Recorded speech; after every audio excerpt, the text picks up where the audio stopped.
angry, Aussie, Aussie, Aussie, angry, Aussie, Aussie, Aussie, angry.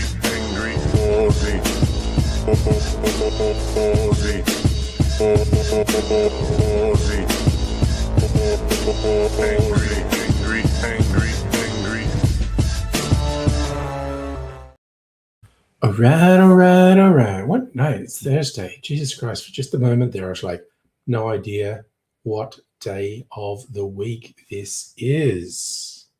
Hello, Kirsty. How are you feeling? You were not feeling good the other night. What are we? Same? Improved? Hopefully not worse. But yeah, we'll do a Thursday night stream. In fact, I'll start by the way I usually start. I'm going to make a quick cocktail video.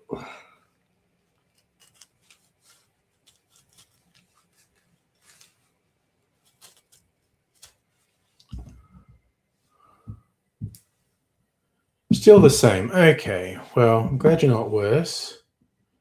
You just kind of hope that it turns around for you.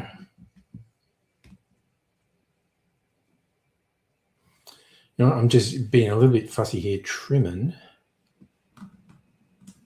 my orange peel for my garnish. Trimming the rough edges off. Being a professional, so I am. Because why not?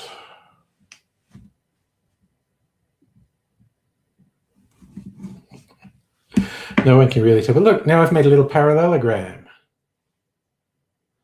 Yes, are you still in hospital, Kirsty? Hello, home for the elderly. How are you? Oof, you might need surgery. Dang. Yes, I am just doing a trimming. So I have an orange parallelogram now because I'm fancy. Right.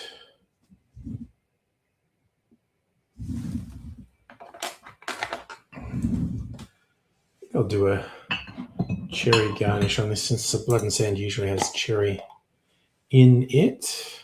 Let's go for a step. Far out, Brussels sprout. You're back home, but you might have to get surgery. Well, I hope whatever ends up happening, it improves things for you.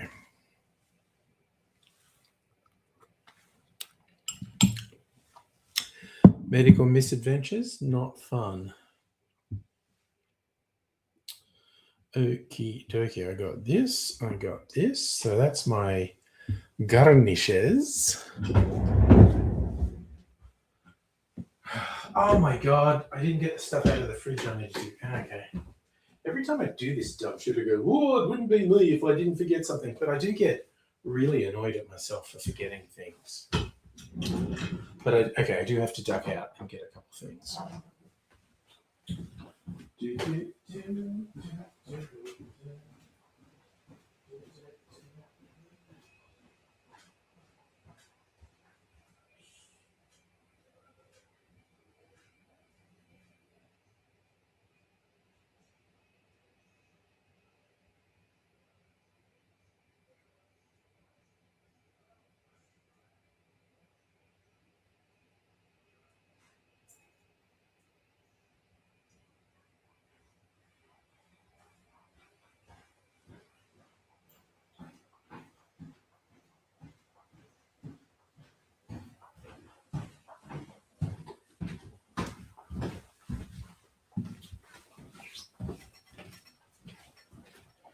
Okay.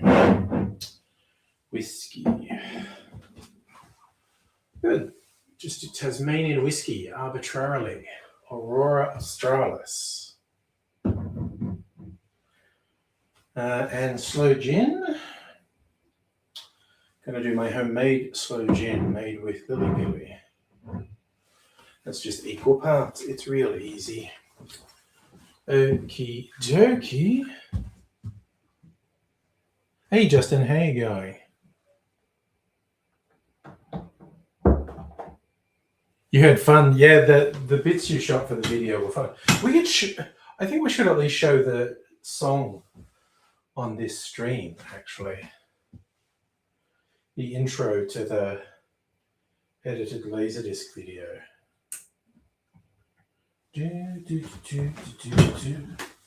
Just let me do this first. It's only a short. It should theoretically only take me 5 or 10 minutes to do this. All things being equal. Are all things equal? I think not. Okay, so let's take some lids off.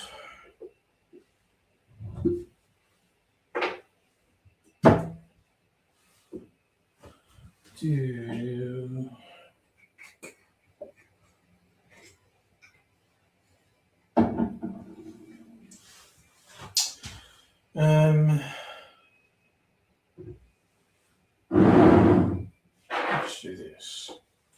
Don't know why I arbitrarily want to do whiskey first, but I do.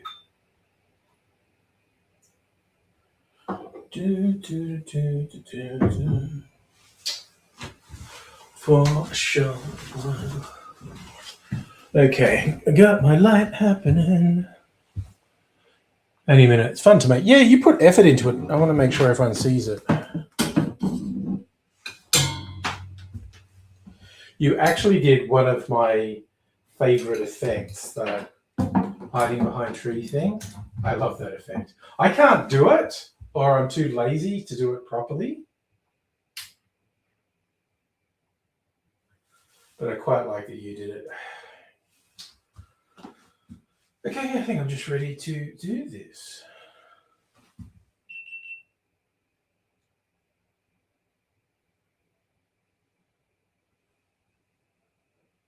Okay. Australis. Oh, fucking cicadas again, honestly.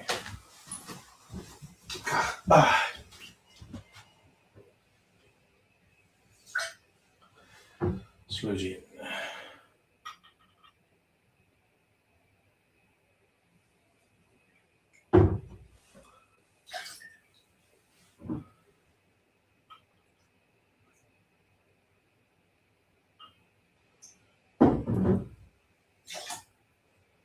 And orange juice.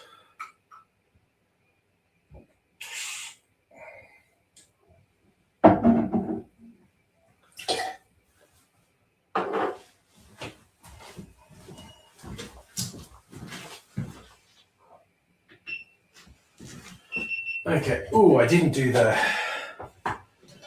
chill my glass thing.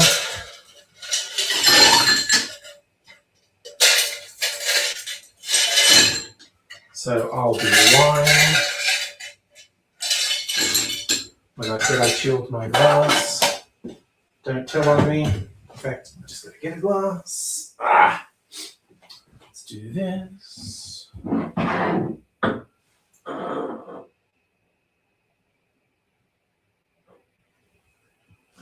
Okay.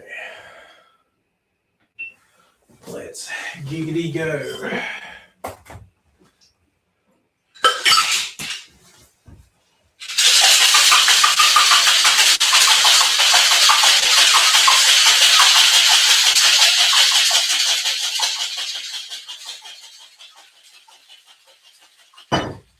Fucking shit. Oh, that scared me. Okay. Stir that into the glass.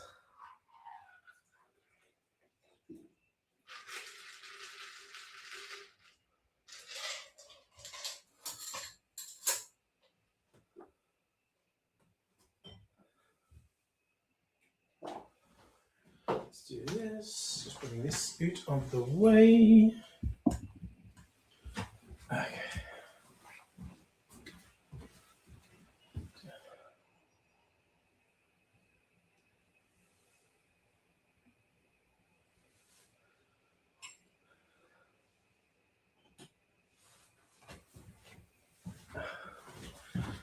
Okay, that is the cocktail made. I just got to do the quick talking bit. Relatively quick, anyway. See if I can do it unscripted without stumbling. Am I making my life more difficult? Who knows? But we live in chaotic times. Okay. Speaking of chaos, I think I will put the lids on the bottles. Stoppers in. Because of my paranoia, my well-founded paranoia, that I'm likely to know. Okay. Which bottles are rubbing against each other? Ah, got it first time. Guess which bottles were touching, making annoying vibrating noises. Okay. Let's get this happening.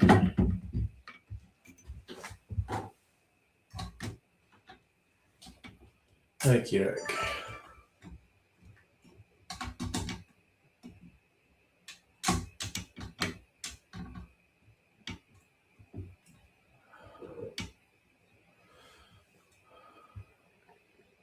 That'll do. Wait, is this ready? That looks ready. Let's go.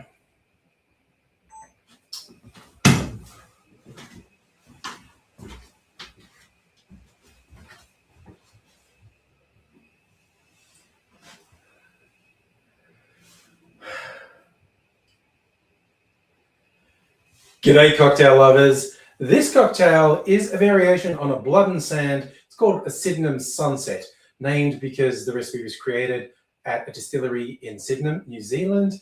And there's not a huge variation from the original blood and sand. They've swapped out a cherry liqueur for a sloe gin, which they distill on the premises. I don't have their sloe gin. I also don't have their whiskey. I've chosen a Tasmanian whiskey, and in fact, my homemade sloe gin made with a local fruit called riberry.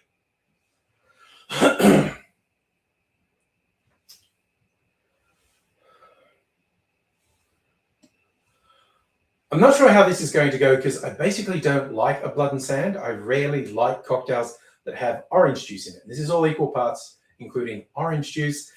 And I thought, but I want to give it a go. I actually happen to have some fresh squeezed orange juice. So I thought, dive in. You never know. I mean, the blood and sand actually makes a really good clarified cocktail, one of my favorites. But default, not so sure. But maybe with my sloe gin, it makes all the difference.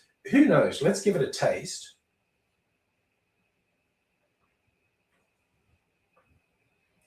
I'm pretty happy with how that comes together, actually. This tastes better than the last time I remember having a blood and sand. So I'm going to go with my sloe gin was the one that tipped it over the edge. I'll show you how to make it. In a shaker, put 3/4 of an ounce or 22.5 mils of the whiskey of your choice. Then 3/4 of an ounce or 22.5 mils of a sloe gin or a fruity gin. 3/4 of an ounce or 22.5 mils of sweet vermouth, and 3/4 of an ounce or 22.5 mils of orange juice. Add ice to the shaker, shake that for 10 to 15 seconds to chill and dilute the drink. And I'm straining that into a chilled Nick and Nora glass, garnishing it with a twist of orange peel and some maraschino cherries on a skewer. I tried to artfully arrange the orange peel on the rim of the glass and it just dived right in, which gives me the mentality. I'm just going to dive right in and enjoy this. I hope you're enjoying yourself wherever you are. Hope you come back and see me again soon. Until I do see you again, I'll say cheers. And those cicadas are so fucking loud. Swear to God, man. Swear to God. Okay, let me sit down. Where's the cherry jar? Put the lid back on the cherry jar before there's a disaster with that. Got to remember to switch things off. I'm not remembering to switch things off. Stop. Yes. Off. You go over here. And turn the bright light off so we got our mood lighting. Strain a little bit more of that into there. Put that over there. Hooah. Do you know what? Fuck it. I'm gonna put it on ice.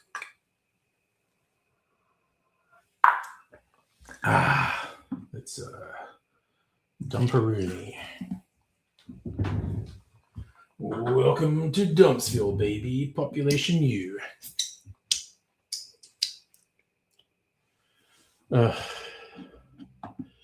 Yes, Justin. It world's smallest violin for Kyle and Jackie O going off the air. It's like feel like that brings up the friggin' Loki meme. Oh yes, very sad. Anyway, hello Safa. How are you? Right, just trying to work out what am I doing here. Friday, Saturday. Yeah, all right, that'll be fine. Leave that as it goes. How's this going?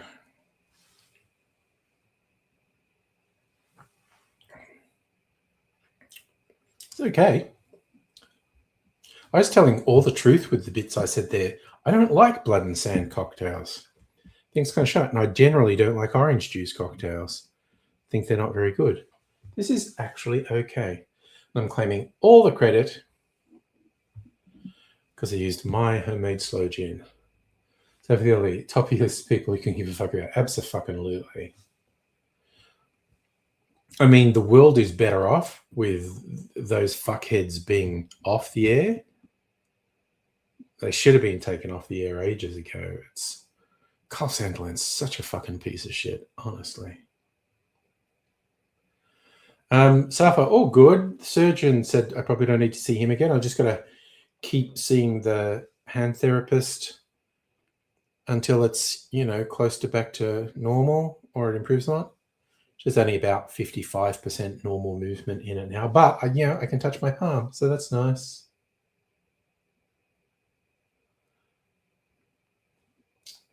And yes, Justin, their contract was fucking stupid. Like, offensively stupid. But what are you going to do? As I understand it, the show being cancelled, they don't get their contract paid out, so they don't get paid anymore. So that's if that plays out like that, that's a bit of a thing, isn't it? While Carl Sandilands made tens of millions of dollars by being a piece of shit, ultimately being a piece of shit cost him tens of millions of dollars. Hey Greg, how you doing? Safa, late dinner, buddy. You haven't had dinner yet. Damn. I cooked up a thing with was it onion, mushroom, sausage, tomato? It was real good, actually.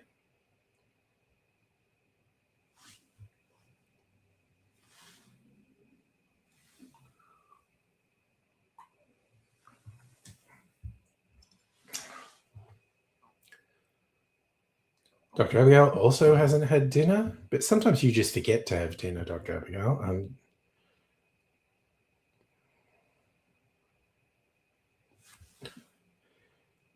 Oh, she almost walked out in 2009 after the load. No, she is complicit. She is every bit as bad as that piece of shit Sandilands. She's complicit. She's an enabler. It's fucking shit.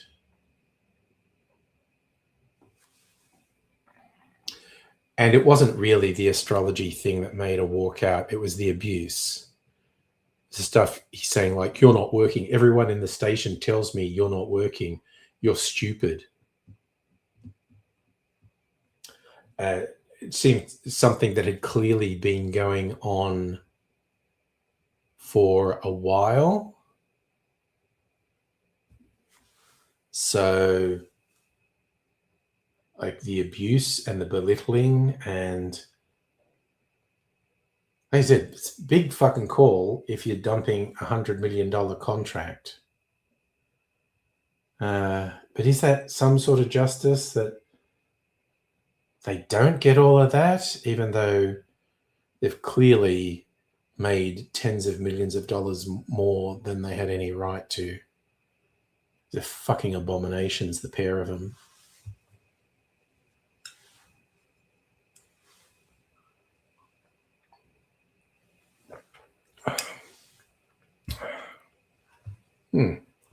Yeah, that's okay, that cocktail. Probably the best blood and sand variation, apart from my clarified one. It's actually really good clarified.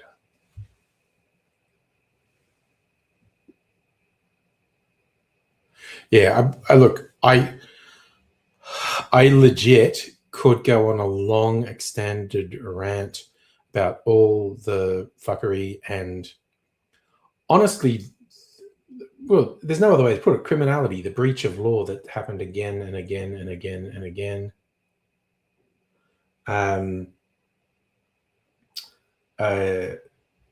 Yeah. No.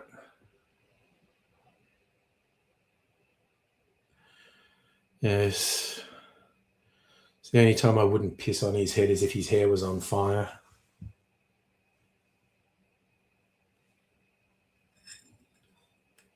I've never, okay, that's my way of saying the joke. I've never understood the saying, and maybe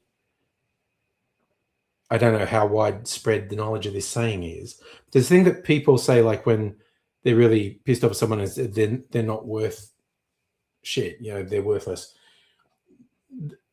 As I understand it, the traditional way to say it is, I wouldn't piss on them if they were on fire.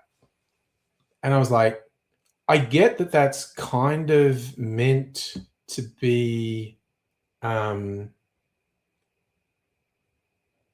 wouldn't make the smallest effort to put the fire out by pissing on them. But it's also implicit that you wouldn't piss on them ever. And it's like, no, the only time I wouldn't piss on them is if they were on fire. So the way that saying is normally said has always irked me. I wouldn't piss on them if they're on fire. I much prefer to say the only time I wouldn't piss on them it was if they were on fire.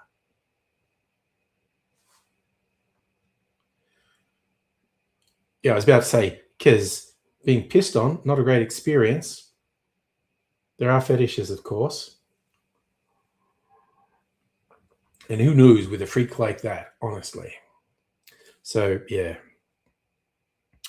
I mean, I guess it is a reasonably big story, but they just fucking aggravate me. Like I said, I could easily go on an extended rant about them, but I don't wanna. They're oxygen thieves.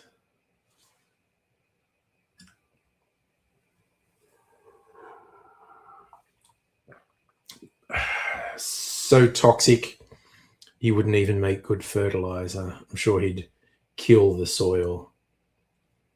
Not to say I wouldn't do an experiment with a wood chipper, but I just think the toxicity runs all the way through him, and yeah, you couldn't actually use him as fertilizer. Would that stop me from experimenting? Like I said, probably not. But yeah, fuck him. I did. The blood moon was really visible. Didn't I put pictures of it on the Discord? I don't know. Oh, actually, fun fact, home for the elderly. As one of the, is it the Merriam-Webster dictionary? One of the main dictionaries actually said both versions of that idiom go back a very long time. It's not a modern thing. Because yes, I always say I couldn't care less. And some people say I could care less. And strictly speaking, the language, they mean the opposite of what they've said. So I say couldn't care less. But it was literally just today I saw a post from dictionary people saying, yeah, no, people have been saying both of those for a really long time. So yeah, hell of a thing. But yes, but also it's weird how many idiom is still in use, but it's being bastardized, so it means the opposite. Like people say blood is thicker than water and take that to mean that family is more important than anyone else. But the original version of the saying is the blood of the covenant is stronger than the water of the womb. It means the literal opposite. It means if you swear an oath to someone, like a blood oath, that is more important than your family. So it's and there are a couple of other sayings like that. The way they are said now, I have never heard blood is thicker than wine. I don't know if you're joking. Justin, you're like Hamish and Andy. Okay, I fucking despise commercial radio, okay? Just the smashing in your face they constantly do. Now, Hamish and Andy, by most accounts, lovely people. I almost never listened to their radio show because when I did, they were doing some stupid joke, some stupid prank call, and they had to sell it and they had to hype it and they had to push it. And so they would just be overhyping a joke that was utterly falling flat. And I find that so aggravating. Dr. Abigail, that is the actual one I was thinking of, and I couldn't pin the thing. People say the customer is always right. The original saying from someone who ran one of the big department stores was the customer was always right in matters of taste. What that means is if the customer thinks the blue jacket suits them better than the green jacket, don't tell them they're wrong. But if the customer says something fucking stupid, they're not right. So it's the customer knows what they want. Don't tell them they're wrong. But yes, the way we just say it now, the customer's always right. It's like, fuck off. No, they're not. They're extremely regularly wrong. Yes, that's what I said. Humphrey the blood of the covenant is thicker than the water of the womb. A sworn oath is more important than family links, is what that means. Covenant, an oath, a promise, you've sworn so. In olden days, they were blood oaths. You would actually spill blood on the covenant. All right, I'm going to have one of my clarified cocktails. So those are the two big ones. I'm sure there are other ones because us humans are weird and we mutate and change things. But those are the two big ones. The way people say the saying now is pretty much the opposite of the original saying and what the original saying meant. Things change. You know what? You can never be sure. Yes, Justin, absolutely right. The show was aimed at teenagers and young adults. Stupid people. Everyone's stupid when they're a teenager. I'm taking the whiz. Well, effectively, yes, in both of those cases, Safa, someone wanted to make the saying shorter, and in doing so, they absolutely reversed the meaning of them. That it was used differently in war. Bonds of soldiers who spill blood. Yes, but as again, I'm just being pedantic. It has a literal meaning. The original version of the saying has a literal meaning. The blood of the covenant is swearing a blood oath. Which, fun fact, I think a lot of Australians, not my generation's, it was around when I was a kid, saying bloody oath. I don't think a lot of us realized that came from literal blood oaths. As in, damn right, that's correct. You know, I would swear a blood oath on it. We were just saying bloody. Oh, God, yes, the book, The Lucky Country. The title was sarcastic, and it just unimaginative people, jingoistic people just went, yes, we are the lucky country. And the author's going, fuck you in the neck. Also, apparently, I think it's Marshall McLuhan who invented the term meme, as in an idea that's transferred mimetically. He fucking hates that meme now means funny picture on the internet. Um, there is a straight line between his coining of the term meme and the internet use of the term meme, as in it's an idea that gets spread. But yes, I've read he really friggin' hates meme. Yeah, it's fun facts night, Safa. Was it Richard Dawkins? Was that the selfish gene?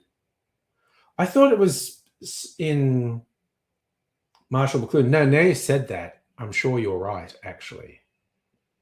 Oh yeah, no, Home for the Elderly. I don't want to live anywhere else in the world. I don't look around literally anywhere in the world and go, oh, I'd rather be there than here. So it's from the selfish gene. Yeah. As soon as you type that, I was like, no, that's actually right. I have this. Okay, maybe where I'm getting confused, maybe Marshall McLuhan, and I could be completely wrong because I wouldn't swear to this, but I would not make a blood covenant oath on this. I feel like maybe Marshall McLuhan in The Medium is the Message may have talked about mimetic transfer of ideas, like borrowed Dawkins's thing, and then that led naturally to calling jokes shared on the internet memes. Justin, you read the Liberal Party report. They want young online influencers. Oh, geez, Justin, now you're being naive. What young influencer would support the Liberal Party? There's a fucking shit ton of conservative shithead young influencers. There's a fucking near endless supply of them. Now, I'm so old and out of touch, I couldn't tell you who the Australian ones were, but they're friggin' out there. You know, in the US, bloody, what is it? Those various conservative shitheads funded by right-wing billionaires, Turning Point USA and fucking the Koch brothers and Dennis Prager and all, you know, the people who brought us Charlie Kirk and fucking Ben Shapiro. Absolute fucking morons, the pair of them. Ben Shapiro is the more stupid of the two. Even with Charlie Kirk's brain rotting in the ground, I still think Ben Shapiro is more stupid than him. At least Charlie Kirk is going to say less stupid things now. But they were roped in when they were teenagers or early 20s to talk to the kids. And because they were paid to do it, their head went up their own ass so quickly. They were so sure. They were super right. And they're just both so fucking uncool. Yes, Dr. Abigail, there is a ton of young white males who do it. Also, and again, this tracks all through history. You will always get people from marginalized groups who will serve the interests of the oppressor. I mean, one of the more striking examples is Candace Owens in the US, a black woman championing hard right conservative ideas, where everyone in that movement, they might be going, yeah, go on, Candace, say that, but they fucking hate her. Racist misogynists all through there, they hate her. Oh, Safa, like any sensible person, I would not attempt to go to the United States now. That whole shit they do at the border, tell me all your passwords of social media, go, fuck yourself.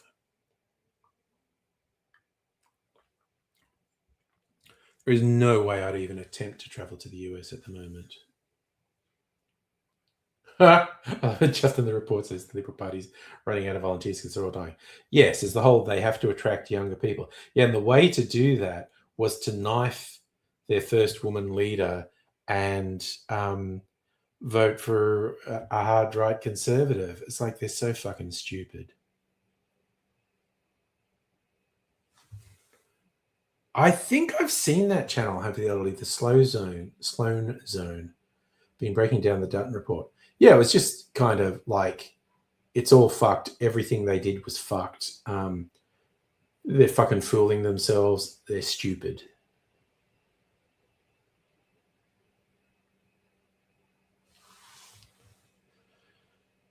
It's damn stupid. And fuck me, Dutton's such a whiny little child.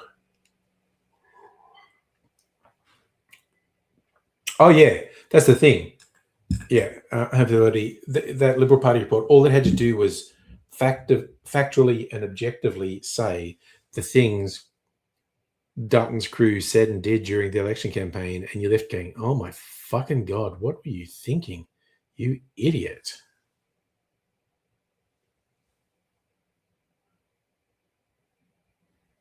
Okay, that's so far down the list of stupid fucking things they did. But that's a fun example of weird cluelessness. Flying to Tasmania to announce a women's shelter in New South Wales. That's really stupid. See, Justin, I'll trust you on who could be the best leader for the Liberal Party, because I expend no fucking mental energy on that pack of fucking losers, honestly. Jesus. They're just fucked, basically. So absolutely fucked. It's ridiculous. I don't know if I'm going to do a book video tomorrow night. I haven't written a script for it yet. I literally just started before this stream, and I've got a bit of an idea of what to do. But if I don't come up with a good script, I won't do the video, because I'm freaking 2.5 months ahead. So it's not like I need to sweat it. That's one of the reasons for getting so far ahead. Mind you, if I don't have a script by tomorrow, I'll almost definitely have one by Saturday or Sunday night, and I'll be streaming all those nights. So no biggie. Ooh, just for fun, as I think of it. Have I thought about doing a movie app with a green screen? Short answer is no. The longer answer is that is making my life more difficult. And at this point, I don't particularly want to make my life more difficult. Just the whole setup of doing that and whatnot, because I was doing that for a while, making videos with a green screen and multiple characters and all that shite. My mood might change. I might change my mind somewhere down the line. But the simplest answer is that's more trouble than I want to go to. And I, at this point, have trouble convincing myself that there will be some additional return for putting additional effort in, which is in fact why I stopped doing more complicated videos with green screen, etc. Because I wasn't getting any additional benefit in terms of user engagement out of it. Is it filming or the editing? It is the physical setting up is a pain in the ass. So I suppose we're talking about the filming. The editing is not that much more difficult, depending what I decide to do in the editing, but it's literally going to the trouble of setting up a green screen and just fucking dealing with it. The return is loving the work once it's done. That's a very wholesome attitude. This would come down to I would need to have an idea that I thought was just an awesome idea. Now, okay, I said the thing about not getting return, etc. That isn't all that important to me, because if it is, I would be doing nothing. As it is, I'm doing the videos mostly for myself because I want to have a creative outlet, and I still have fun doing it. See, okay, and I'll tag on to that. When you started saying green screen and whatnot, that's more work. That is less fun at that point. Like I said, I would literally need to come up with an idea that I thought was the best idea ever. And I just had to do it. So that's why I said the short answer is no. There is a longer answer. Yeah, and it's doing it alone. It's having to physically set everything up and shoot everything. And when you complicate a shoot, you magnify the number of things that can go wrong. So if I set up a complicated shoot, even just green screens, I could go to all the trouble of scripting it, shooting it, and then go, there was something wrong with the lighting and the green screen simply isn't working. That's happened to me multiple times. So at the moment, I have no motivation to do that. It's the simplest way to put it. I just have no motivation to do it.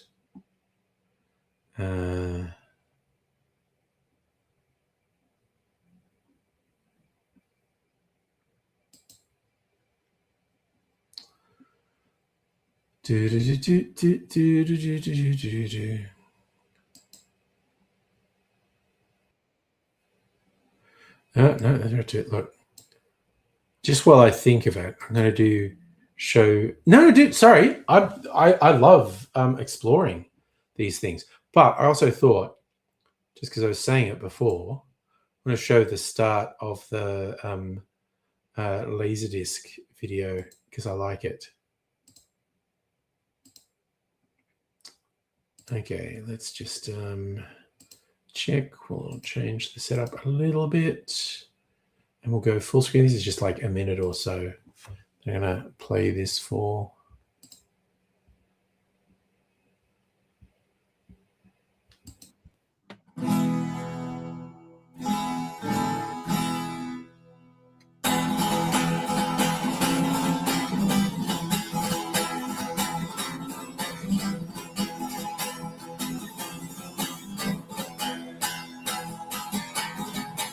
Oh, Tim, where did you go?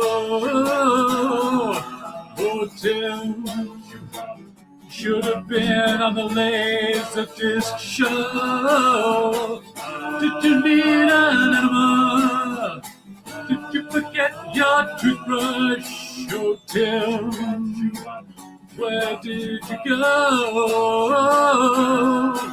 Oh, Tim, did you forget the Laserdisc show?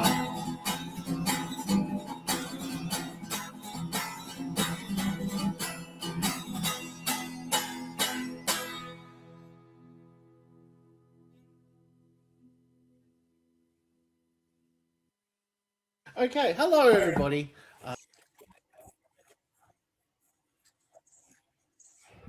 So that was the intro that Sim did a song for, and Charlie shot a whole bunch of extra video for. I like that. That's pretty cool. So yeah, that was that. Thought I'd share that. That was pretty cool. And I really enjoy doing those Laserdisc videos, honestly. God, man, I do that a couple times a week. I really enjoy it. Ooh, I was going to do something with Absinthe because it's Absinthe Day. It's the anniversary of Absinthe being made legal in the US again after being made illegal for no good reason for about a century. Went out yesterday. Oh, I remember reading an article about the giant sculptures in the forest. That I was very cool seeing that. What did you put in the Discord? Just a 78-year-old Liberal branch member, sick of not being taken seriously at meetings because he's too young. Oh, man. Yes. You walked 5K for 10 seconds of vid. Ah, nice. Oh, chaos is indeed here, Madam Butterfly. How are you? I was thinking, look, because we've been talking about, I do particular videos, and I found a couple of channels I subscribed to recently from an Australian channel called Struthless. And he basically recommended a bunch of things, and I subscribed to a few of them. This one I like because he's definitely Gen X, this guy. I was thinking, I bet if I show one of his videos, I won't get content matched. Hey, Pat, how you doing? I'm going to do one because I just love the way he's in, I think it's the city of Chongqing in China, and he films these videos, and he just does like one and then moves around. You know what? I'm going to do it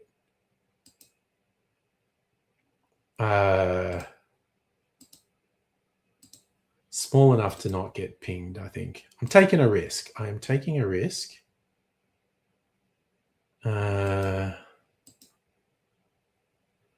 Maybe even here. Yeah, you know what? I'm going to take a risk. I don't think I'll get pinged for this. I hope not anyway. I agree, Greg. The Laserdisc video had old school YouTube vibes. It was great. Charlie does a great job with them. So that's a link to this guy's channel that I put in the chat. I am recommending do it. But, okay, this is only a couple minutes. Like, check out the way he does this. I'm Western Toilet, the smartest man from the future. We're getting distracted. The best, most stable innovations were made by kind of boring, tedious work. There was nothing flashy about Archimedes. Do not disturb his circles. It's undeniable that the attention economy has changed the world. The loudest wins, and that's that, which is untenable for the quiet folk. That's where we need a boring book, a social network where the least viewed posts become conversely the most celebrated. We'll resolve that inherent paradox later. Maybe AI will think of the solution, but think of it. A proprietary algorithm that searches out reasonable takes and incremental improvements. Open source ideas chugging along, getting slowly better over time. People could be discouraged from commenting. More than 3 likes in a day, and you're put on temporary pause. Why would anyone be into this? The same reason anyone's into any new tech thing. FOMO. Boring book will never leave beta, and it'll remain invite only indefinitely. The people will be absolutely clamoring to get on board. Profits? Well, don't dig too deep into the profits. There's no ethical non-consumption under capitalism, but I can tell you, every time you don't click, the app doesn't send a bowl of rice to a country experiencing famine. Watch the cash not roll away. No one will know who put it all together. The best projects are run by a shadowy cabal of fame avoiders. The developers will only be known in public as the Millennial Committee to bring back real things. And it could be made up by anyone you know under 50 with a vinyl collection. There will be speculation, of course. Anything secret is begging for speculation. Some will try the trick of calling it vibes coding to smoke out the real humans. But it won't work because who's vibes coding anymore? The issues became immediately apparent, and these days, all vibes-coded products are honey traps for Kamchatka-based scammers. Boring Books creators will never be unmasked if we can't get committed to the cause. Bring out the big guns like private investigators and journalists. Too bad we made journalism a pro bono career. The influencers have no one to summarize if no new reporting is being done. The best you'll get is a pivoted essay about Steely Dan that briefly flirts with online rumor. It wouldn't be that hard to get an invite to Boring Book. Welcome codes will be scrawled on public restrooms all across the land. For a good time, call Candy. For a mediocre time, get bored on the book. You'd pick your feeds, and then your phone would forget to notify you when they were updated, and you'd forget about the whole thing. You'd start working on your Type 5 at the bus stop instead of endlessly scrolling. The people at the bus stop would be irritated, as is the appropriate response when surprised by stand-up comedy. But as you get better, some of them come around. You'll have mild success on the late-night circuit. You'd have gigs that you'd post on B-Book that no one would notice online, but plenty of people would attend in real life. And isn't that what we're all looking for from the future? The story of Chong Cheng Punk is right here, and the soundtrack is right there. Everything you need is right in these two places. So he makes 3 styles of videos. He does that one, and what he was pointing to there. He does look like Travis Bickle, doesn't he? He's the glove and the hair, very Travis Bickle. And he does music, and he's doing like a cyberpunk story, short episodes in videos. But I really enjoy his stuff. The thing he said in there about you get kicked off Boring Book if you get more than 3 likes actually reminds me in a book, or I think it's called The History of Everything. There have been cultures around the world that mocked overachievers, and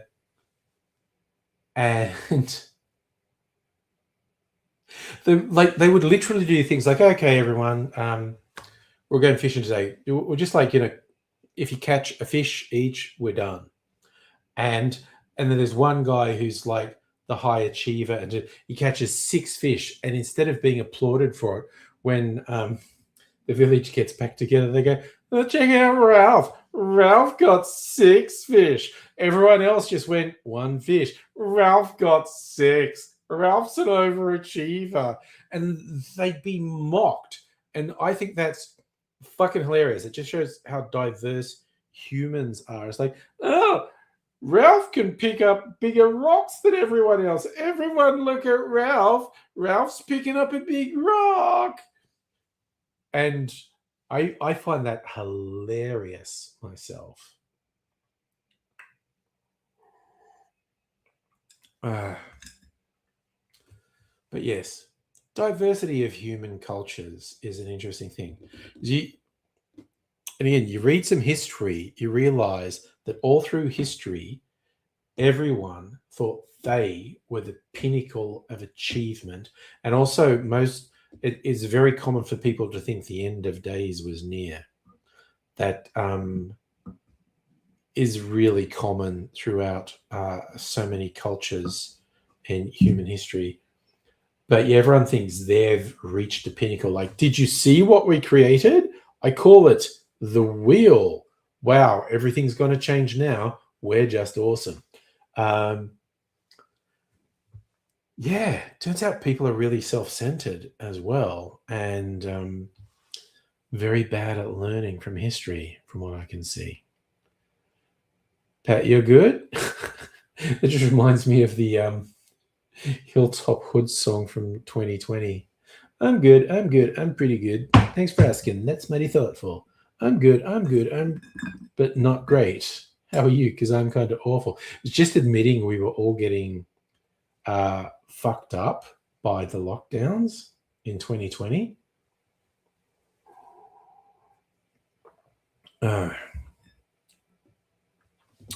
So yes, I think the two, I don't know if there were any other ones. I think the 2 best COVID lockdown songs were both Australian and both hip-hop influenced. There was the Hilltop Hoods, I'm Good, and Briggs and Tim Minchin, Housefire. So Fight or Flight is a fun movie. Good for some weekend fun. Okay. Wait, I think I know that. What's the high-level synopsis of that? Because that sounds familiar. What if I put in Fight or Flight movie? Oh, okay. So it's from last year. It's got Josh Hart in it.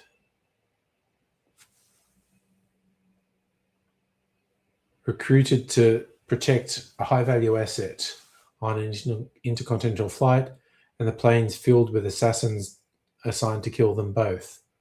God, that sounds like Bullet Train. Which, again, really fun movie. Thank you for the recommendation, Charlie. I will try and remember it for the week. Well, it's a long weekend. I think I'm going to watch a few things this long weekend. And I was being pseudo-intellect. Oh, also, I don't think I even said to you, Charlie, I managed to look for 2 movies and you didn't have either of them. When I was looking up, what are the big French New Wave films? And one that's on all the lists is called Chloe 5 to 7. I'm trying to think, what was the other one? And I was a little surprised you didn't have it. It was a more recent one. It might come back to me. But yeah, I meant to tell you, like, hey, look, I know me not have movies, that's impossible. Like it happened twice. I was really surprised.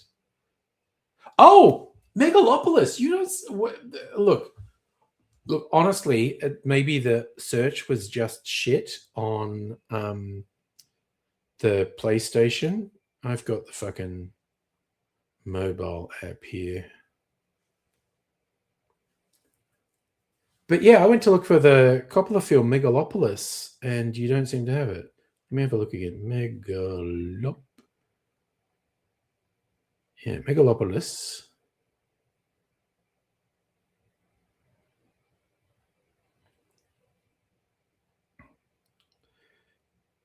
Yeah, you don't seem to have Megalopolis.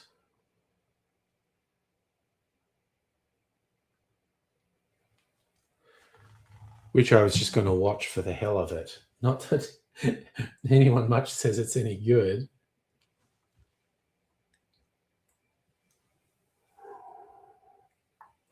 But I was being a bit of... You never bought 4K? Okay. I was being a bit of a film intellectual on the weekend. Modern classics. Stuff from the last 5 or so years. Certainly from the last decade. Portrait of a Lady on Fire. Excellent movie. And Moonlight, which did win the Academy Award for Best Film. Also very good and really quite unexpected. But very good. So yeah, you never bought the 4K of Megalopolis. You're going to get around to it, but never did. Yeah, that was the one I was surprised by. Okay, it's Absinthe Day. So, this is my barrel-aged coffee old-fashioned. And I'm going to add absinthe to it. Because I just wanted to have an Absinthe Day drink. Also, I love putting dark drinks in the old Starwood bottles with the starbursts painted on them. Really shows them off. And that side, I like that side too. Was slightly disappointing when they changed the bottles, but I feel like I know why they did. Where's my never absinthe? Okay, Australian absinthe. We're just going to put a splash of absinthe in here. That was good. What was that? About a quarter of an ounce, I think.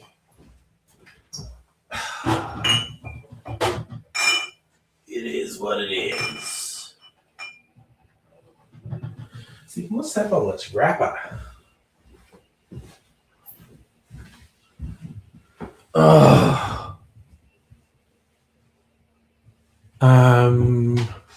Are you looking forward to tomorrow night? Gonna have a party night.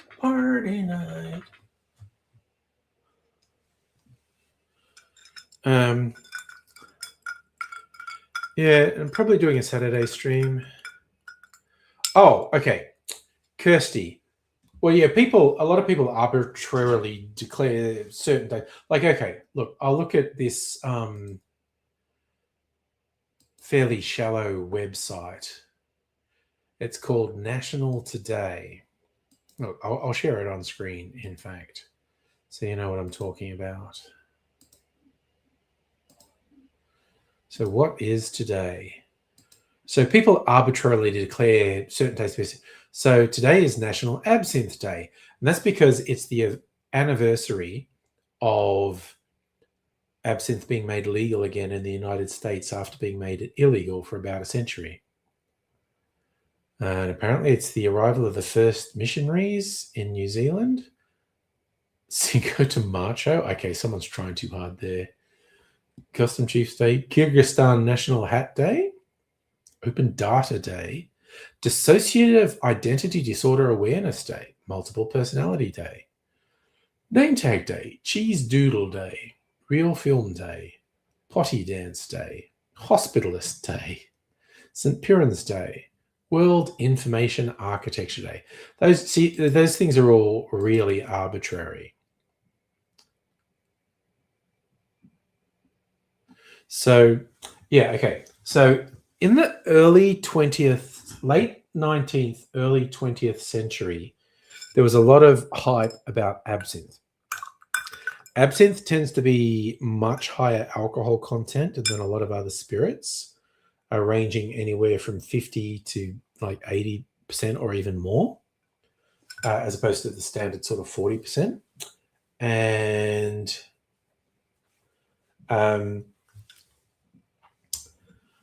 And there's also got botanicals. So there are all these rumors that the herbal elements in absinthe made you trip balls, because bohemians in their little clubs would be doing it in very ritualistic ways, which hyped it up and whatnot. And there was famously a case of a guy who killed his family, and the story got around is he did it because he had been on absinthe and it drove him crazy, which was absolute bullshit. He was just a piece of shit who killed his family. And yes, you might, to this day, you might hear people saying absinthe is hallucinogenic or makes you crazy. It's bullshit. It's just alcohol. It's often extremely high alcohol content, but there's no hallucinogenic qualities. And yes, we love that, Dr. Abigail. Dissociative Identity Day, Multiple Alternative Day. Everyone's going to be aware of your identities. You got all the Agnes Varda films. Yeah, she's a real pioneer. So fireworks at Amy Park. Yeah. Oh, and as you often ask, I could hear the F1 cars today. Just this mosquito drone in the background, and I realized they were doing the practice laps for the F1.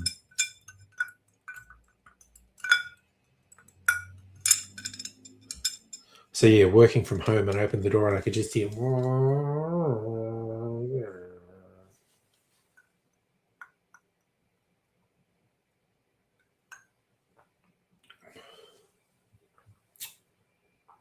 So after it was cars, I don't give a shit. I say, Dr. I feel like I could hear fireworks as well. I thought they were doing practice. Practice is tomorrow. Oh, there you go. Heine coming in as well. Practice is tomorrow. Would have been old F1 car doing a demo. Well, it's going on for a while. Yes. It's like, it was cars. I don't give a shit. Oh, I can definitely hear the fireworks, actually. I think I put too much absinthe in here. Now my drink just tastes like licorice.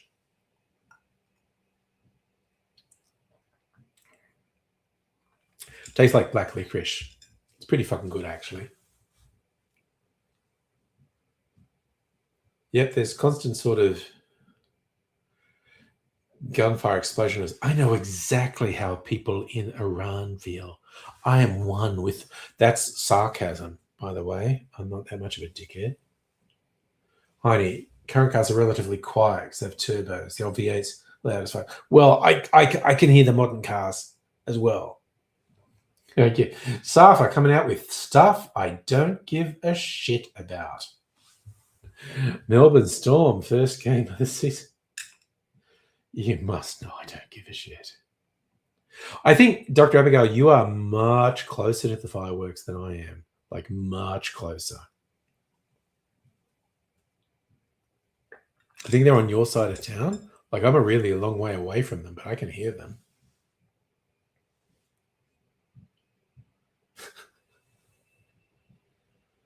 The fireworks are for Melbourne Storm. There you go. So, yeah, I'm just depressed because AFL's starting, which means every fucking Monday, people in the office going about, oh, how'd your team go on the weekend? And they're like, I don't fucking care. I got to try not to do things. Save the sports talk for a Wink About Wednesday video. Oh, look, see, Safa, even I get that. I know what you're saying. There's hype about the Australian driver Oscar Piastri, however you pronounce it, that he might end up being the top driver this year. Who knows? I like a little Aussie battler as much as the next person. So, yay, go Oscar. There's a fuck ton of fireworks going off, actually. Safa, guess, is the pronunciation of his name another thing on the list, the long list of things I don't give a fuck about? Sorry, you also try to get me on pronunciation, for the elderly, Francois Truffaut. Yeah, I just want to make a point of occasion, like watch Criterion Closet films when someone pulls out like this is an absolutely pivotal film. It's like when you see the same film recommended 6 times and going like, okay, I probably should watch that. Which is why I watched A Woman Under the Influence. And I can appreciate it as groundbreaking and a milestone in film. It didn't really grab me, though, but yeah. Susanni Angry likes tech. Oh, yeah, I don't mind the tech of car racing. It's pretty fucking wild.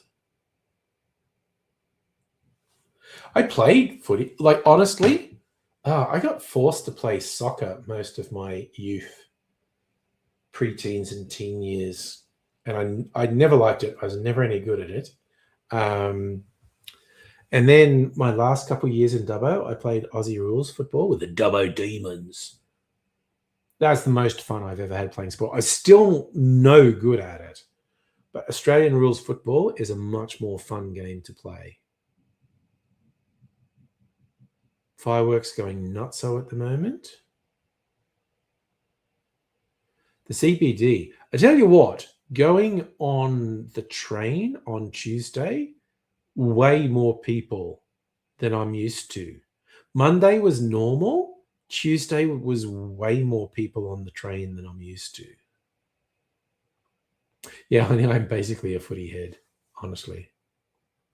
So Francois Truffaut was one of those directors. Did Day for Night, Jules and Jim. Okay, so I've watched Breathless because I really had to. And it's fascinating to watch because you could tell everything he was doing that was groundbreaking in that. And you could tell it was low budget as fuck. That lead guy with his weird fucking lips. I mean, honestly, you know, that's a ridiculous thing to talk about with an actor, but he definitely had weird fucking lips. I don't know what his ethnic background was. Oh yeah, Safa, it was new. And so we're talking about, holy fucking shit. We're talking about 40 years ago? I'm so fucking old, honestly.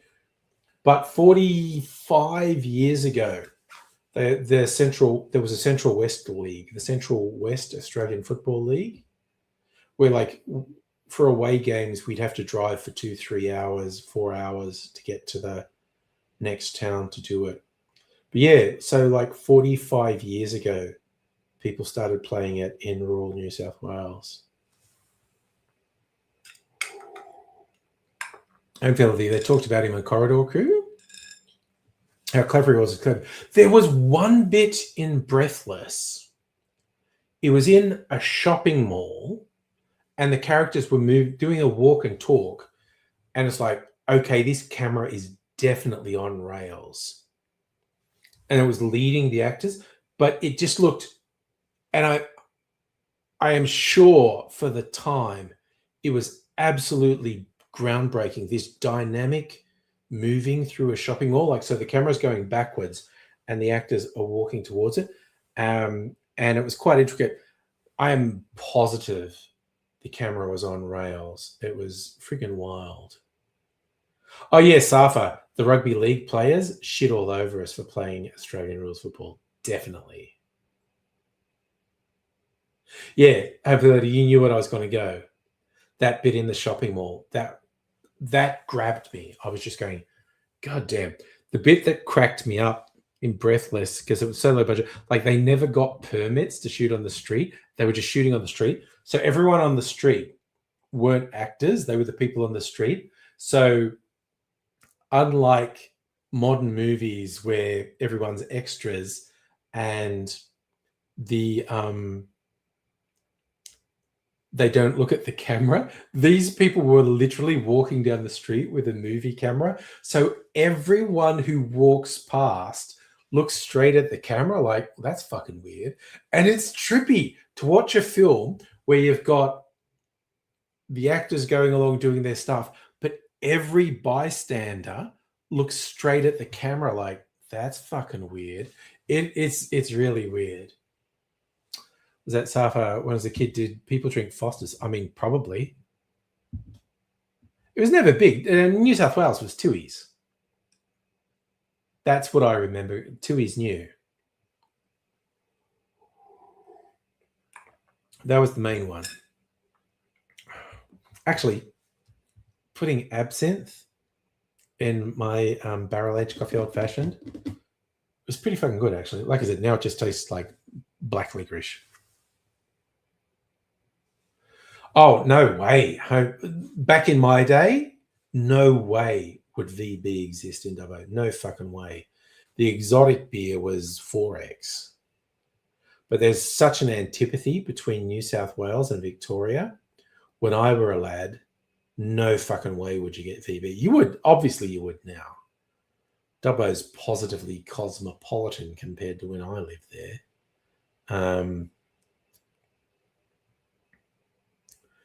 But, oh my God, the antipathy between Victoria and New South Wales was so strong, like way into my 20s.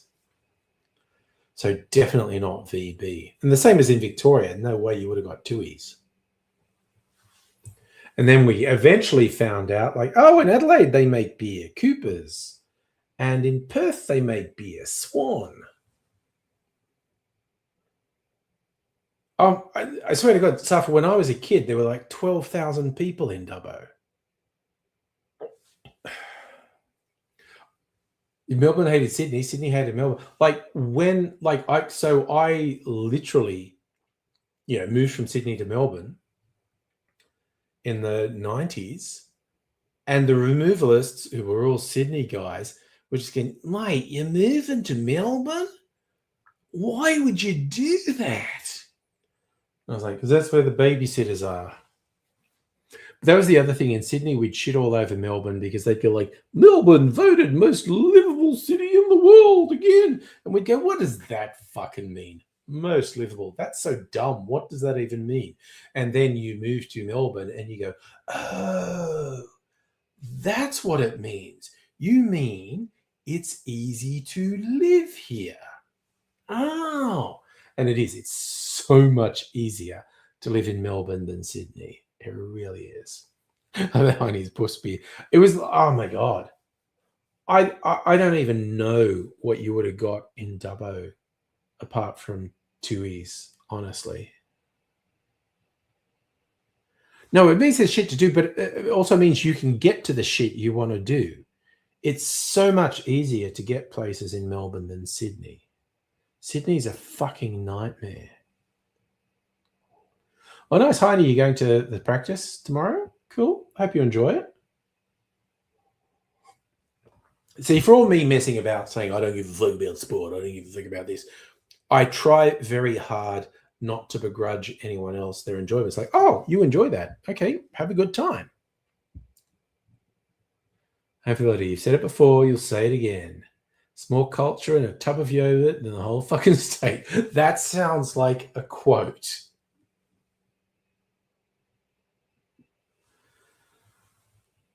That definitely sounds like a quote. I feel like I've seen that. All right, I have suitably honored Absinthe Day by adding absinthe to my old fashioned and making it a licorice old fashioned. Dr. About all the culture in WA has been distilled and concentrated into Fremantle. You get the nice breeze there. I love that. I don't begrudge anyone except Hawthorn supporters. Like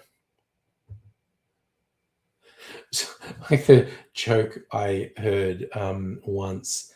I've said this before. Okay, like a teacher starts first day teaching at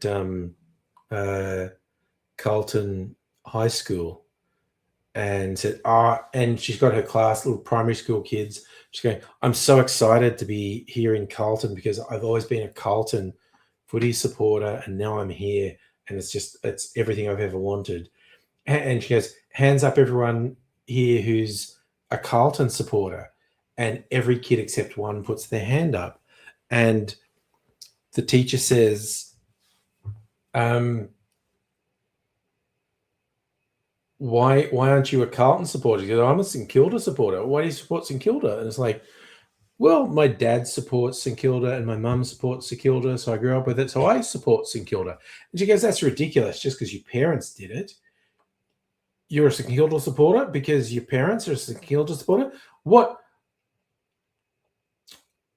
would you do? What would you be if your dad was a meth addict and your mother was a street corner sex worker? And the kid says, I don't know, a Collingwood supporter? That's a very Melbourne joke. It's very poor taste. Oh, you're taking pictures. Oh, if you get some good ones, please share them on the Discord. You're in the Jones stand on turn 1 and 2. As Alan Jones has been talking up Piazzeri. Pizza. He's Pizzeria. I've decided his name is Pizzeria. I'm going to call him Margarita from now on.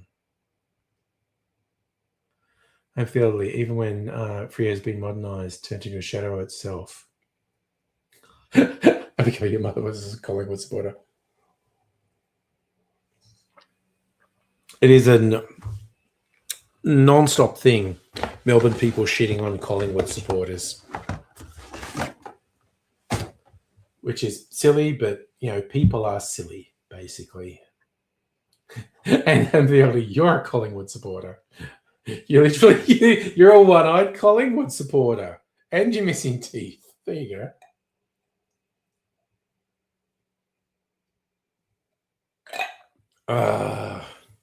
You got to embrace it.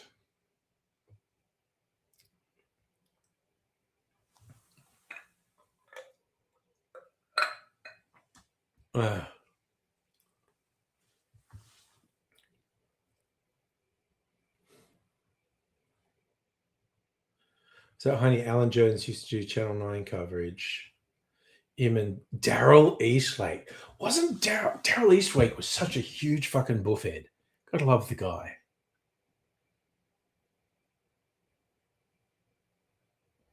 Have you know that you actually had Collingwood membership? Oh, the good stuff. Yeah. Huge surprise. Australian sports supporters being fucking racist. Okay. As Saf was just suggesting, I got my mineral water. I've had my absinthe. And now I should add something to that. Although this is just going to make me have to get up to pee just after I go to bed. But, you know, fuck it. Let's hydrate before bedtime, kids. I thought you were angry at the club. Oh yeah, no, it was shit. I mean, but you go right back to, who was it? Like 10, 15 years earlier, he was playing for St Kilda and he had fucking racists in the crowd, and he's literally like lifting his shirt. Yeah, I'm black. I'm fucking proud. Fuck you. Nicky Winmar? Was that Nicky Winmar? That was 10, 15 years earlier than the shit with Adam Goods.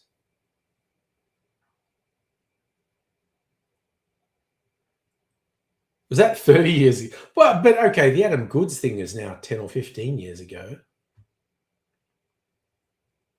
Dr. When you moved into your apartment, first time you heard Fitzroy Town Hall bells ring, texted your mum, the ringing of the bell signals the daily war of Fitzroy versus Collingwood sports. That's fair. That is absolutely fair. That was the other funny thing, a difference between Sydney and Melbourne, the rugby league and the AFL. Until the 90s, like the original Australian rules clubs, they were all inner city. They were all in, apart from Geelong. Obviously, there was a Geelong team, but they were all inner city. Like they were the suburbs really close to each other. Whereas in Sydney, the suburbs represented in the rugby league were really far flung. And then in the late 80s, 90s, it all started branching out because it wasn't economically sustainable. So in the AFL, you had teams move to Sydney and Brisbane. And in the NRL, yeah, they had Brisbane and Newcastle and Wollongong. But that was very weird to me when I was younger, is like finding out that AFL teams, they were all so close together, whereas the rugby league teams were all far apart. So it's a credit to you, Home for the Elderly. The Goods thing happened in front of you on stairs. It's fucking awful. It was really bad.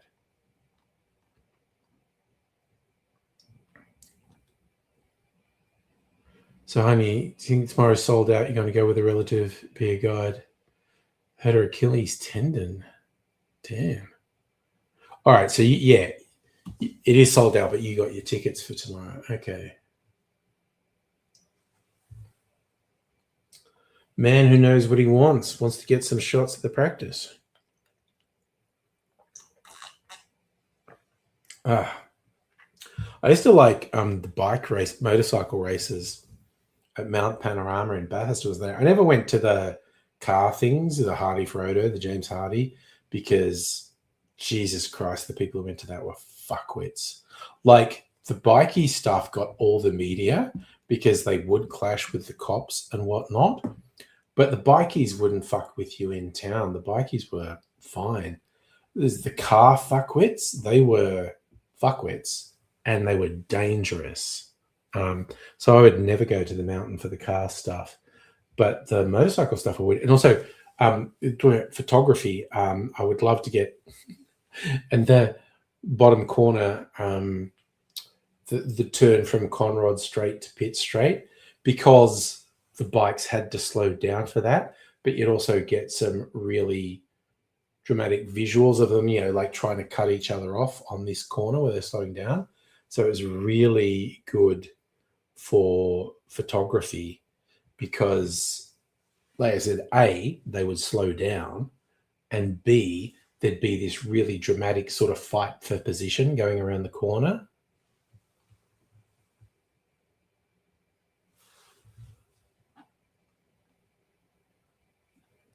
So say Home for the Elderly, a lot of the VFL teams, 70s, 80s, they're inner city.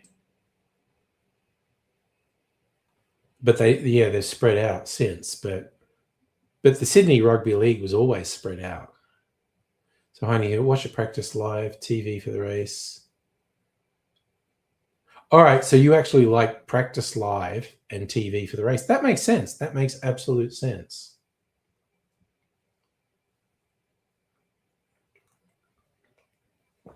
I used to be particularly fascinated by the sidecar racing and the motorcycles, Mount Panorama, because that was wild.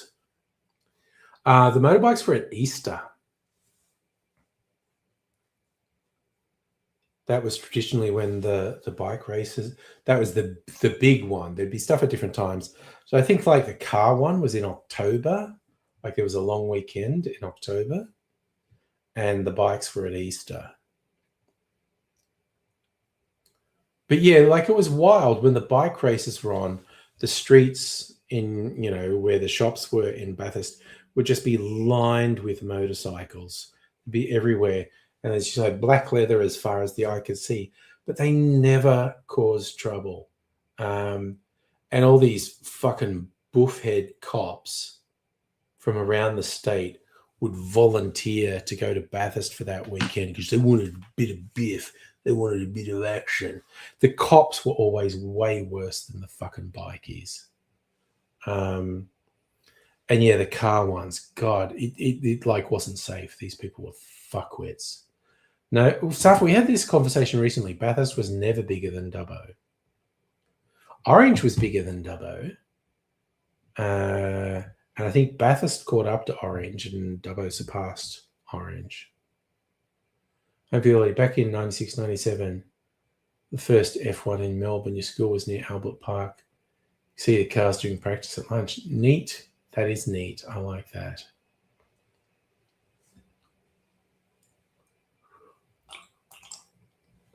What was funny with the bike races at Mount Panorama, the bikies would camp at the top of the mountain. There was a park bit up there where they could set up tents at the park, and it was decided they were wild and unruly. And the cops set up a compound up there. It was like a brick compound surrounded with a wire fence and barbed wire. And that just became a focal point for drunk bikies to lob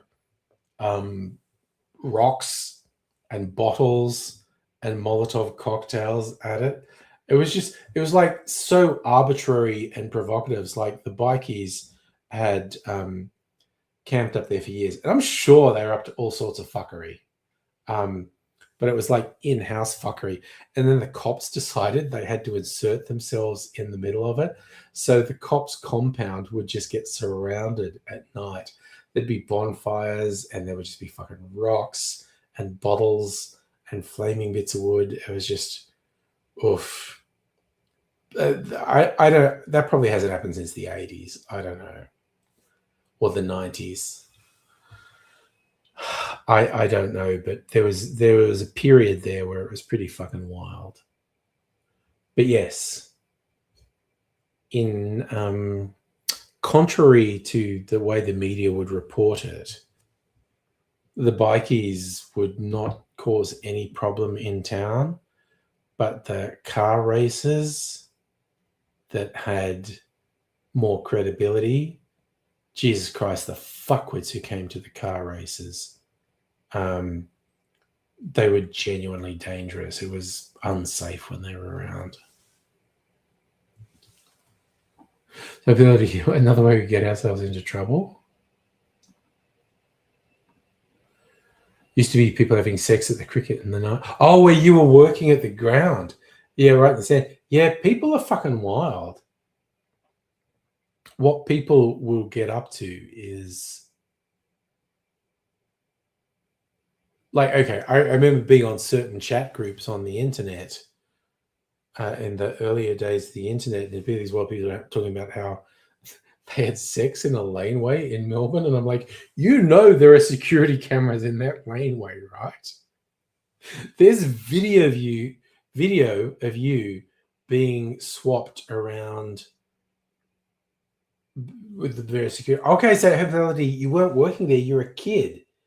You're with your dad's friend's husband. You were 13 or so. I remember seeing people fucking in the stands. Jesus Christ. People. There's something wrong with people, is all I'm going to say. Well, that's not all I'm going to say. I'm going to say much more.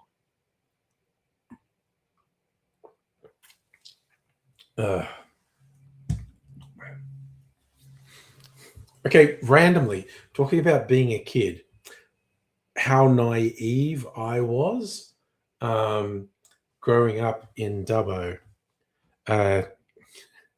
Because no one talked about it. So until I was in high school, I had no idea what being gay was, right? So you go into a public toilet and there'd always be stuff scrawled on the cubicles like, meet here at this time and place for sex. And my mind was literally, how did the girls get in here to write that? I'm not kidding. That is legit what I thought. It wasn't until I was in high school where that was gay dudes writing that stuff. Okay, that makes slightly more sense. But legit, for the longest time, I was seeing stuff about meet here for sex, and I go, no, girls are sneaking in here and writing that stuff. At least I knew what sex was. Oh, those girls I know, Dr. Abigail. What a worry, right? It's just like, but that, I don't know, I was raised Catholic. At least I knew what sex was. I just didn't know what gay sex was until I was in high school. Which makes it sound like I indulged in gay sex in high school. I had no sexual activity in Dubbo, ever. Catholic repression worked on me. My dad thought I was gay, and I was like, no, I'm only interested in girls. It's just Catholic repression has worked on me, and I can't talk to girls. Oh yeah, the girls' bathroom is full of the same thing for gay women. Okay, good. Equality. I like equality.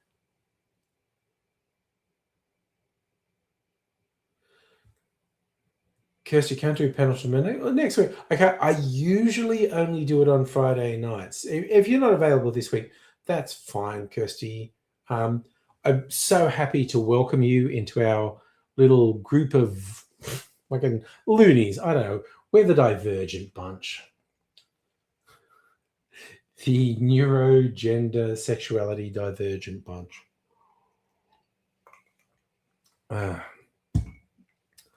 And you are welcome. Your own panel. Okay, that's all good. Yeah, Safa, we're kind of but when we're together, we're not misfits because we're together. So I feel I used to go to Westgarth to watch Rocky Horror. Oh. In a little Asian sub. Okay, that sounds like you're talking about 80, quite honestly. I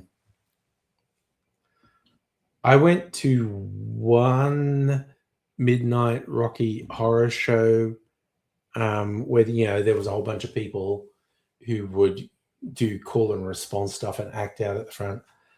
They annoyed the shit out of me, honestly. Kirsty, come on, panels. Can't do your own pen. Okay, fair enough. The guy looked like Teller from Penn and Teller. Nice.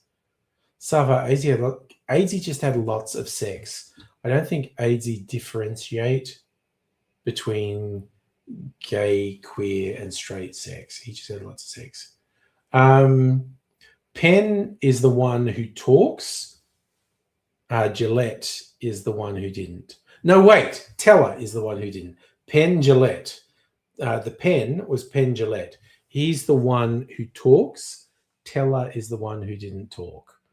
Unless I'm completely wrong. Anyone, feel free to correct me. Oh, what did I see him in? He was fucking Teller was in Marty Supreme. He was the farmer who shot at them and had the dog in Marty Supreme. So as soon as he showed up, like in the opening credits, they're saying actors and like Penn Gillette. I was like, okay, got to keep an eye out. What's Penn doing? And again, it was like visually, like physically, he looked very different to his Vegas stage persona, which was nice. I feel you tried it. Fully sick, spewing. Oh damn! It's true. Teller does talk. But part of his thing in the accent on camera, he does talk. Yes, he is not actually mute. It was just a thing they came up with 50 years ago. It's mind-blowing that those guys maintained a professional partnership for 50 goddamn years. That's so difficult to do. It's almost unheard of. Ugh.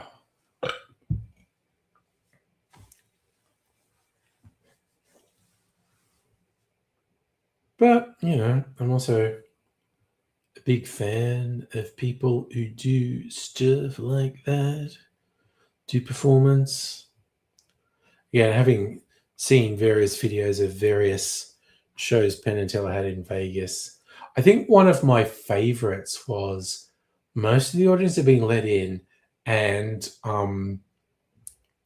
there were a couple of people who'd been kept outside and they were going to be let in, and Penn tells the audience, there's a couple people who are out in the foyer and we're going to let them in, but I want all of you in on this. Like after they come in and sit down, we are going to do some magic tricks that just look so shit. And we're going to have a camera on these people and we need all of you to cheer and applaud and go nuts like it's the best thing you've ever seen. And so they did it, and it was hilarious because there was a thing like, you know, like Penn makes a beach ball float up, and it's so obviously on wires, like you can see the wires, and the audience is going wild. And these people who came in late are just looking like, and they were so confused. They were going, why the fuck are people? I can see the wires. What the? It was very funny. Do you think if Penn wasn't so much older, in fact, I don't think it would have been so grossed out.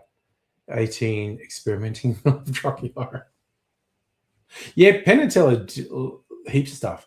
They're in an episode about Babylon 5. I have to ask Mrs. Angry because she's working her way through Babylon 5. If she recognized, I don't know if she knows Penn and Teller actually. I was always tripped out by who did guest spots in various iterations of Star Trek. Like fucking Iggy Pop was in Deep Space Nine at one point, and God, I've forgotten his real name, but George Costanza from Seinfeld was in Star Trek at one point. There's always wild cameos on Star Trek. I think you saw him in the Drew Carey show the other week. Nice. Penn was in the movie Hackers. I don't remember that. I also don't think I've seen Hackers since the 90s. One of the first lead roles for Angelina Jolie and Johnny Lee Miller. Thank you, Ability. Jason Alexander. Thank you. AKA George Costanza. But yeah, God, there were some wild cameos in Star Trek. You watched Hackers once a year, love the cheesy. It's a beautifully cheesy movie. It's a very enjoyable movie. Like I said, I don't think I've watched it since the 90s. Maybe I should watch it again. Just to see how young Angelina Jolie and Johnny Lee Miller were once. Hack the Planet, baby.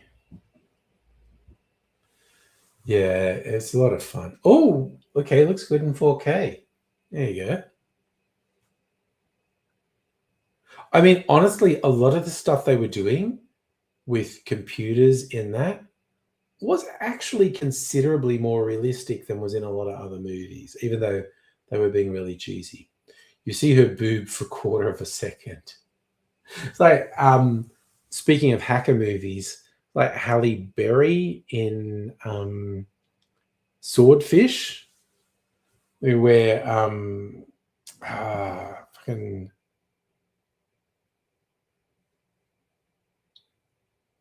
Hugh Jackman is a hacker, and John Travolta is a baddie, and Halle Berry has her boobs out for one very brief scene.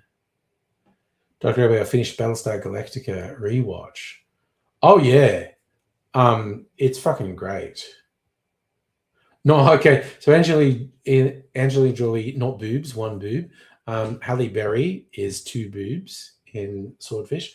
I did a rewatch of Battlestar Galactica a couple of years ago, and where it really was fucking groundbreaking is remembering the scenes on occupied New Caprica when the Cylons show up and don't kill everyone, but take control.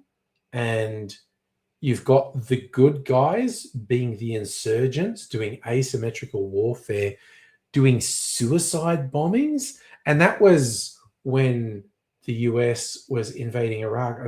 That was so fucking gutsy to have your good guys being the insurgents and suicide bombers. It was like, oh, wow. You're really going there. But it's also just good sci-fi. It's really high quality sci-fi. But the politics in Battlestar Galactica was spot on too. And yeah, I get what you're saying, Dr. Abigail, about the AI stuff too. In as much as the Cylons were created by humans, but they became self-aware and didn't like being enslaved. I also love because there were a few movies, I think 3 altogether, made after the series end, and one was like a prequel one with a young Adama that was set up. That was like, so at the start of the Battlestar Galactica series, it's like, oh, the Cylons do that huge attack on the colonies, and it's like, fuck. But when they did these movies that were like prequels, it was like, it was set up that the humans actually broke the truce first. And so the action of the Cylons was essentially self-preservation. They weren't the aggressors. The humans had been the aggressors. And they just went, oh, we tried to stay away, but they came after us and they really want to annihilate us. So we have to get them first. Some people, the hackers, Emmanuel Goldstein was a tech advisor, helped them do the right language and add a few realistic things. List of books. Yeah, some of the terminology they use when they're doing the big hacks was actually fairly... Oh, God. Okay, Emmanuel Goldstein? I feel like that's a character from 1984. It's an enemy of the state that the party and Big Brother hold up as the reason they have to be oppressive. Although I might be getting that wrong. But yeah, most Hollywood computer internet hacker things are stupid as fuck. And I have had this rant before, as much as I listened to this audio book series written by an Australian writer, John Birmingham. So Home you got to go wrong. Boys calling. Coming up for the weekend. Okay. You take care, Charlie. Hopefully I'll see you sometime on the weekend, Friday, Saturday, Sunday. Who knows? So if we're living in 1984, not really. No. More like Brave New World, where we're distracted to death by trivialities. Much more Aldous Huxley's Brave New World than 1984.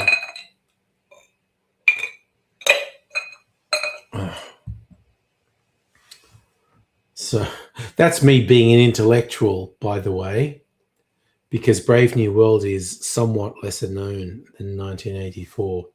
But 1984 is total state oppression. Brave New World is state control through drugging and entertaining the population, basically. Okay, Charlie will be here tomorrow. Nice. Safra, I think I honestly can't remember if I did 1984 for school. I definitely did it for pleasure because I'm that sort of fucking nerd. I kind of feel like, no, I definitely did, actually. I just remembered a particular thing in class, the teacher criticizing people for using study notes, which is the equivalent of using the internet or chat GPT now, because she said these study notes guides had mistakes in them and you'll get the wrong information out of them. So yes, I definitely did 1984 for school, year 11 or 12 English. But I also read it for pleasure because I was a fucking nerd. Yeah, I forget what do they call these summarized versions. Like way back pre-internet days, there were these Cliff's Notes. That's what they called them. Cliff's Notes. They were summaries of the things. And I remember my English teacher saying, yeah, well, if you read the stuff in that, they will lead you the wrong path because they say stuff that's wrong. Abigail, you did 1984 in year 10. No, I distinctly remember it was year 11 or 12 when I did it because I was at a state school. I was at a Catholic school up to year 10. Safi, you've read it once. I have read it multiple times. Also, the movie that came out in 1984, Richard Burton and John Hurt, good movie. Very good adaptation. So for year 12 Catholic for you. Oh, no, okay. Sorry, Abigail, Cliff's Notes was from the US. They were definitely available because, like I said, I legit remember my English teacher talking about it. Frank, hello. I am actually live, Frank, for, I don't know, 15 more minutes. Safi, yes, the movie is different from the book, but not to the extent that it confuses the themes of the book. How are you doing, Frank? Good to see you. What's happening in your world? I'm just finishing off my mineral water because I spent, the first hour having alcoholic beverages. So the last half hour or so, I've been drinking mineral water to try and balance that. But mind you, because I'm a decadent and depraved individual, I'm thinking, because I made this syrup from concentrated Pepsi Max. Make a drink with it. Excellent point, Frank. How's anyone meant to be in these times where just horrible, illegal bombings? It's terrible. The world is shit. Safa, do I get seagulls? I guess yes and no is my answer. Technically, yes, they're around sometimes. No, I hardly ever see them. I'm not that far from the bay, honestly. I'm only like 2 suburbs away from the bay. But for whatever reason, I don't see seagulls very often. But they're here. Technically, they're here. They're around here. In fact, the currawongs are back. The currawongs migrate, so they're only here sometime of the year, but I've heard currawong song in the last week and I really like the sounds currawongs. Frank, probably drink more booze. Is there any other way to cope with the fuckery of the world at the moment, honestly? What's happening with all my ice? Shit, drop some ice. There we go. Now put a bit more ice. There we go. Put a bit more ice in there. I want to see how this goes in an old-fashioned, this concentrated. This was a 1.25 litre bottle of Pepsi Max, reduced down to about 250 mils. So what's that, 75, 80% reduction? And I added some sugar. Not sure if the bombing in Iran actually works about. It's just the repercussions of it and how it's probably going to get worse is just fucked. Oh yeah, I mean, honestly, the actual regime, fuck them. But the simple fact, you can't bomb people into freedom. The number of civilians that are going to be killed in this and the chaos that's going to be sown is just going to be fucking terrible. You know what? I'm not even going to mess about. I can't be fucked. So I've got this nice Tasmanian whiskey here. So I'm going to go some of my cola syrup. That's enough of that. Cola syrup. Cola syrup. Whiskey.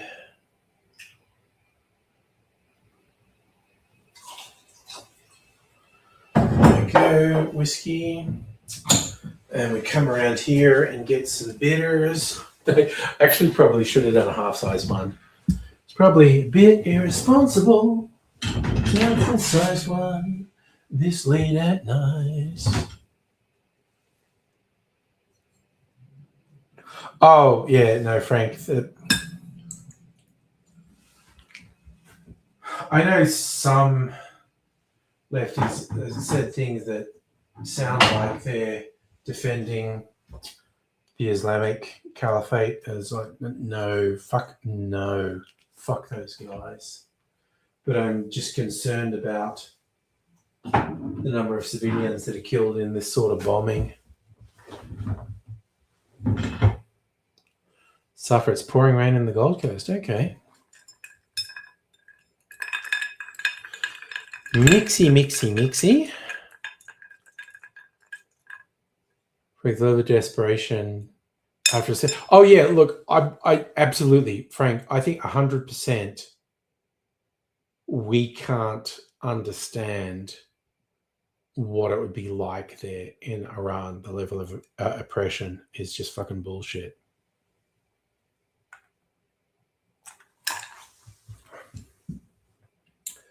Damn, that's good. Okay. Fuck yeah. I just had an idea for a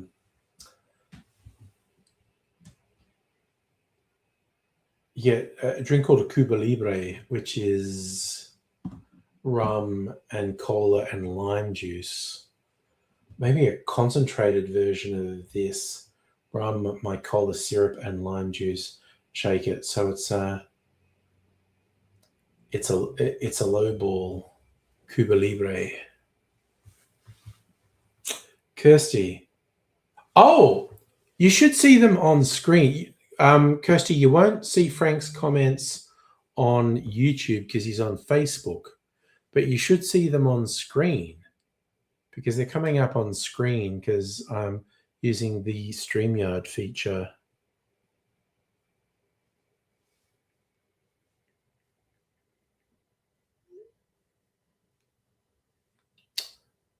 Frank, it's a doomsday cult. How do you resist a doomsday cult looking for nukes?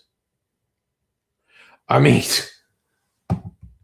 the evangelical Christians in the US are a doomsday cult. There's two reasons you get hardline conservatives, Christians who are anti-Semitic as fuck, but you get these hardline right-wingers supporting the state of Israel for two reasons. One is the purely pragmatic, having essentially a military base in the Middle East, which they want. But second, you get these weirdo apocalyptic Christian fundamentalists whose interpretation of the Bible and Revelations and Armageddon, their interpretation is the state of Israel needs to exist because that's where the Antichrist will arise and bring about the end of days and the rapture. And both of them are fucked as far as I'm concerned, supporting the state of Israel solely to have a military base in the Middle East, and supporting the state of Israel because you have some weird apocalyptic interpretation of the Bible. They're both fucked, honestly. It's basically religious fundamentalists. Oof. Doesn't matter what religion, if you descend into the fundamentalist us versus us them thing, it's fucked. Yeah, Frank, I am increasingly worried about the control of far-right apocalyptic evangelical types in the US.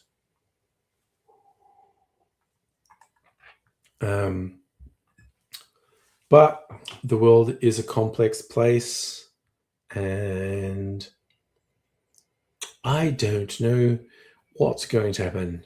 And as I said many times, I am very suspicious of anyone who thinks or says they know what is going to happen, because humans are extremely complicated and it's very hard. Excellent question, Safa. Does Trump care about religion? No, he does not. I think Trump is essentially an atheist. He just sees suckers and marks and exploits them. Frank, it is reasonable, I think, to say that the apocalyptic elements in fundamentalist Islamic states are more front and center. But I also worry because I think they have much less actual power than the fundamentalist apocalyptic Christian cults in the US. But I don't know, who knows? Well, okay, apparently Dr. Abigail knows exactly what's going to happen. I'm just glad someone does, because I'm quite convinced I don't. And I'm sort of equally convinced of the people with political office and who have high public profiles who claim they know, they don't. But it's comforting that you know exactly what's going to happen, Dr. Abigail.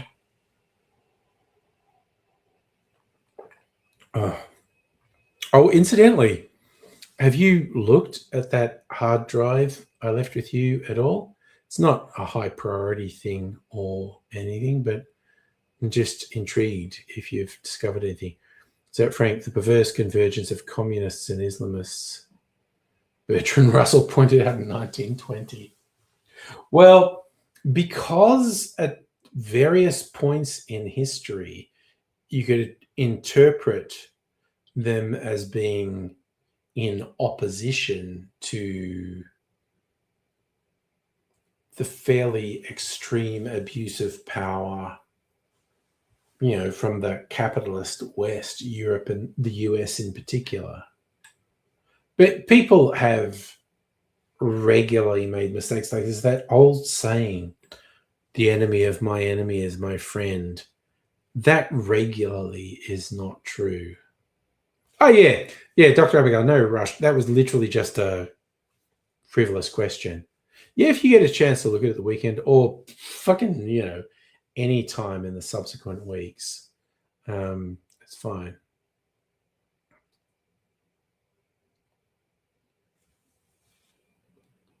Yeah, Frank, but it's kind of like what you can point out, you know, the communists were slaughtered by the mullahs in 79.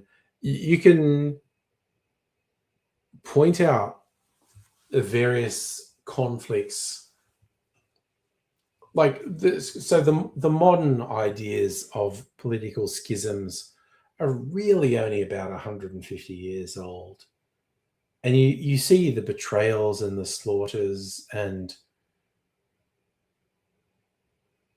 it just, I think it's just a human thing.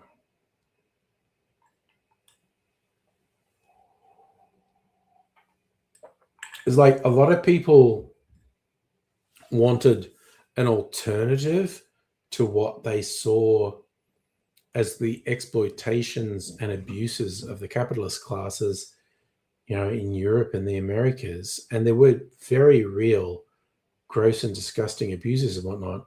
And so people latched onto, I think communism is the answer. And they made excuses for the Soviets for decades.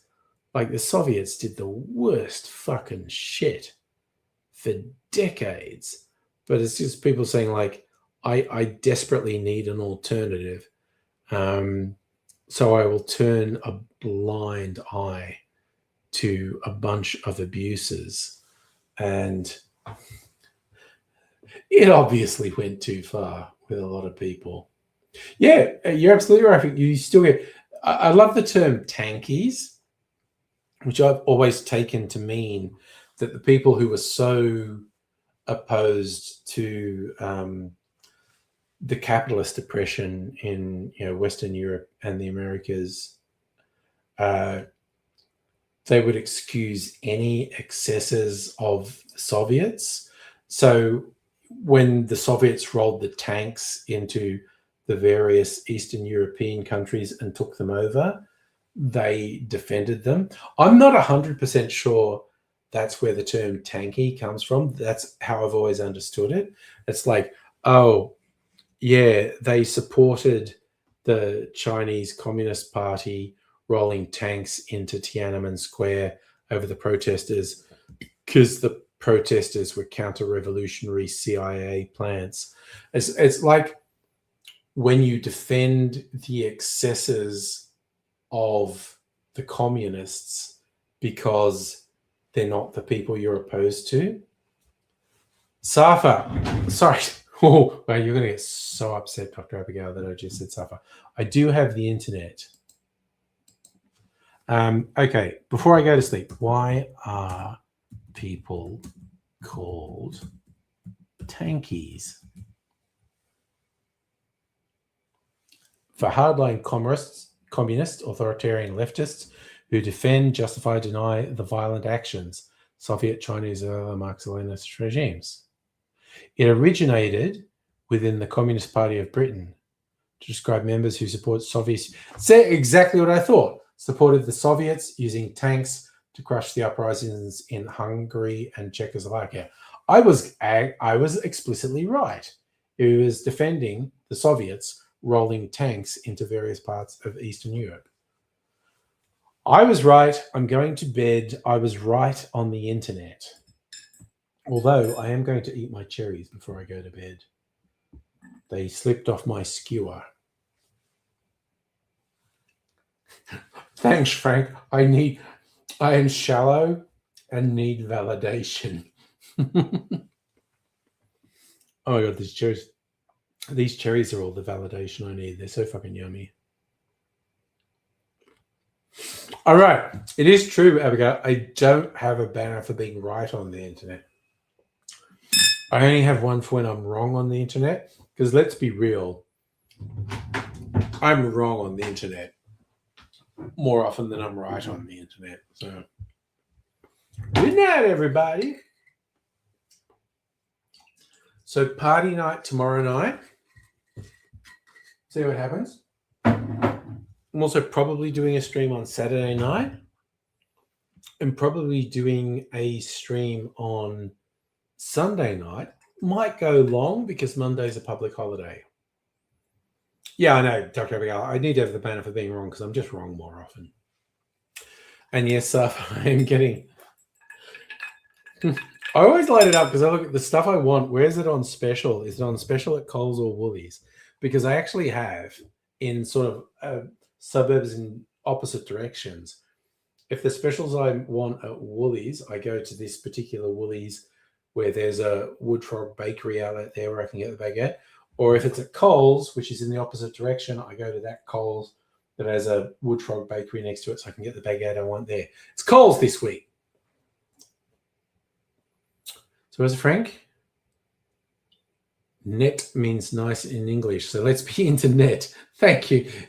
Frank, let's be into nice. I like that. All right. So you all take care. I'm going sleepy bobos. Back tomorrow if you're back tomorrow, but I will say bye for now. Bye.